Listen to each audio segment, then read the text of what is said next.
5h41 sur Europe 1. Alexandre Lemaire, votre invitée ce matin s'appelle Anne. Elle est la cofondatrice du collectif SOS Périscolaire.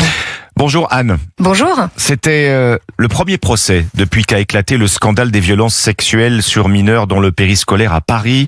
Le tribunal correctionnel a prononcé la relaxe d'un ancien animateur du 11e arrondissement. Il est accusé d'agression sexuelle par 9 petites filles de CM2. Une peine de sursis de 18 mois de prison avec sursis avait été requise. Les juges ont pointé effectivement des comportements inadaptés, mais ils ont estimé qu'il n'était pas pénalement répréhensible. Le parquet a certes fait appel. Votre réaction ce matin ? Évidemment, c'est la stupéfaction et puis ensuite vient une sorte de dégoût, d'écœurement face à un système qui est capable de dire que les gestes et les mots étaient inappropriés tout en ne les condamnant pas.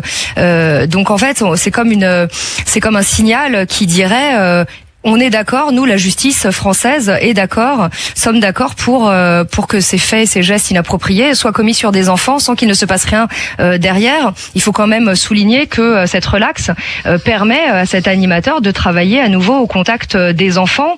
Or, pour mémoire, au-delà des petits noms qu'il donnait aux petites filles, il y a cette phrase, moi, qui m'avait vraiment interpellée, qui était « si je te ferais bien des bisous partout si je le pouvais ».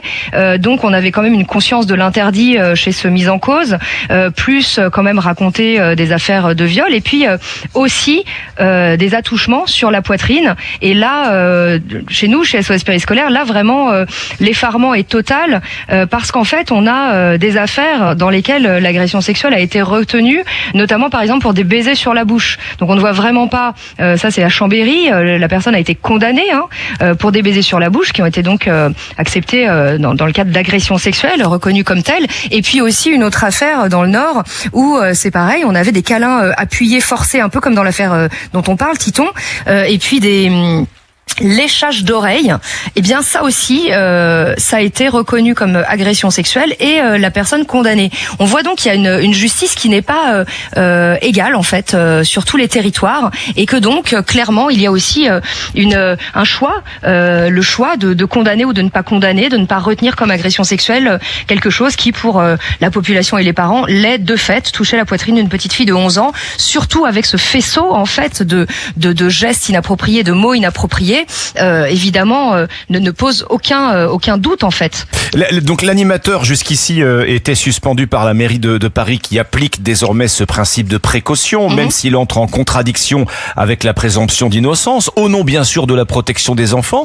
Mais vous dites qu'avec sa relaxe là, il va pouvoir à nouveau travailler au contact de mineurs à Paris ou ailleurs Alors pas à Paris a priori, puisqu'en étant licencié de la ville de Paris, a priori il y a quand même un passif qui va lui être accolé, enfin on l'imagine, mais évidemment dès qu'il passera le périphérique parisien, il pourra aller travailler avec évidemment tous les enfants qu'il souhaite. C'est pour ça que la vérification du casier judiciaire n'a jamais été notre cheval de bataille chez SOS Périscolaire. Nous, ce qui nous intéresse, c'est éventuellement le contrôle des antécédents judiciaires, c'est-à-dire les plaintes qui ont été déposées contre quelqu'un, quelle qu'en soit l'issue. Oui. Voilà, condamnation ou pas de condamnation. Les antécédents judiciaires, là, en l'occurrence, il repart à zéro, si j'ose dire. Son casier judiciaire va rester vierge. Le casier judiciaire va rester vierge. Il n'y aura rien indiqué non plus dans le volet FIJAIS, c'est-à-dire de fichier des infractions sexuelles. Donc effectivement, s'il n'y a pas de vérification de passif, par exemple, on parle des antécédents judiciaires, mais on peut aussi parler d'antécédents professionnels. Si son prochain employeur lui demande de passer un coup de fil à son précédent employeur, c'est-à-dire la ville de Paris, eh bien, ça pourrait être, par exemple, une vérification qui soit faite de manière automatique et qui ne demande pas de nouveautés réglementaires ou législatives. Cette vérification professionnelle, comme vous et moi, si on allait passer un entretien d'embauche, c'est très classique d'appeler l'employeur précédent. Ça, par exemple, c'est quelque chose qui n'est pas fait de manière du tout systématique. Donc cette décision de relaxe de cet animateur de l'école parisienne Titon, après les gestes inadapté, dit la justice, que vous nous avez décrit, Anne. Elle intervient, cette décision, en pleine affaire Liana, qui a montré les multiples ratés de la justice qui ont conduit à la mort de cette petite fille. dans ces circonstances, c'est pas le meilleur signal à envoyer ni aux victimes ni aux familles. Ah bah, c'est probablement le pire signal, puisqu'encore une fois, c'est vraiment une manière de dire c'est inapproprié, mais on accepte donc les comportements inappropriés sur les enfants. C'est ok, continuez, c'est pas grave.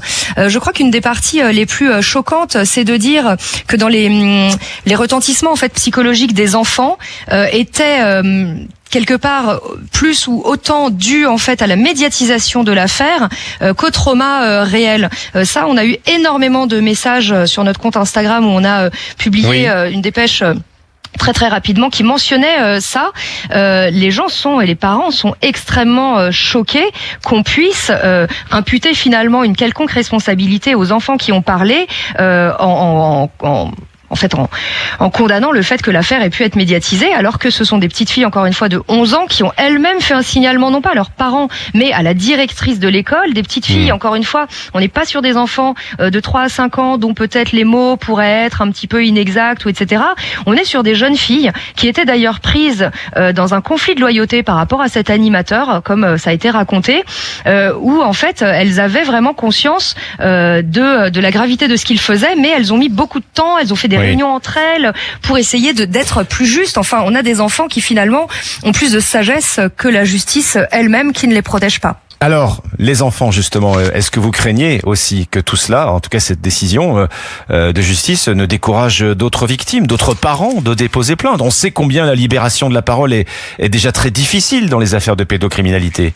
Alors, les parents, je ne sais pas, mais nous, ça nous détermine encore plus à axer notre action, puisque maintenant, on est vraiment sollicité par les institutions pour faire des préconisations, et on voit que la parole de l'enfant est centrale, elle l'est dans la plupart des affaires, comme on en a parlé, puisque c'est ce sur quoi reposent les accusations, la plupart du temps quasiment à 100%.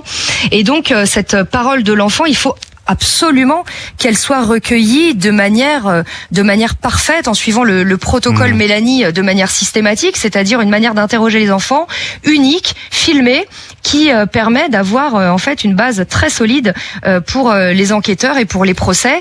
Je tiens par exemple à mentionner qu'à Colombes actuellement, on a des enfants, 90 enfants qui ont été interrogés en un après-midi par une brigade qui a fait une descente à la maternelle, des enfants qui ont été interrogés en qualité de témoins alors qu'on ne savait pas s'ils étaient victimes, dont aujourd'hui il y en a peut-être qui sont victimes, et la brigade répond non, pas besoin de protocole Mélanie, les enfants ont déjà été interrogés alors que leur statut a changé, puisqu'entre-temps ils ont fait des révélations. Ça, ce sont des choses qui ne sont plus possible. Donc nous, au contraire, cette relaxe nous choque tellement qu'on va axer encore plus notre combat sur ces dysfonctionnements judiciaires qui pénalisent les familles et les victimes. Anne, avec votre collectif SOS Périscolaire, vous allez manifester ce matin aux côtés de parents d'élèves d'une autre école parisienne, l'école Saint-Dominique. Alors oui, la date du 18 juin, moi j'ai dit que c'était l'appel du 18 juin, effectivement. Le matin, on aura les parents des écoles Saint-Dominique, Rapp et La Rochefoucauld qui vont en fait faire une action qui sont touchées elles aussi, hein. Il faut le rappeler en 2 mots, ce sont également des écoles touchées par des violences pédocriminelles, hein. Voilà, donc les parents font une opération, ils se sont regroupés en collectif, une opération quartier mobilisé. Et puis ce soir, à Montreuil, il y aura un autre collectif. Donc on est à l'extérieur de Paris, une ville où il y a 11 écoles concernées par des signalements. Ça fait vraiment effectivement encore un autre aspect du côté systémique, hein, en dehors de Paris.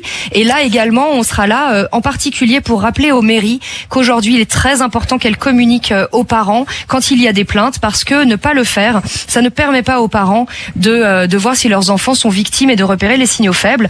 Aujourd'hui, il n'y a absolument pas de base légale quand une mairie, par exemple, subit l'injonction d'une brigade des mineurs qui demande de ne pas parler, ou quand la mairie elle-même fait des injonctions aux parents élus en leur demandant de ne pas parler. Ça n'est plus possible. Aujourd'hui, les parents doivent être informés quand il y a une plainte dans un établissement, et c'est pour ça que les parents se regroupent. Ils ont droit à la transparence et à l'honnêteté des institutions, et la confiance reviendra uniquement comme ça. Bien, et ces violences dans le périscolaire vont faire l'objet d'une commission d'enquête du Sénat. Elle a 6 mois pour rendre ses conclusions. Ce sera donc à la fin de l'année. Anne, merci à vous. Je rappelle que vous êtes la cofondatrice du collectif SOS Périscolaire. Merci d'avoir été avec nous ce matin. Merci à vous.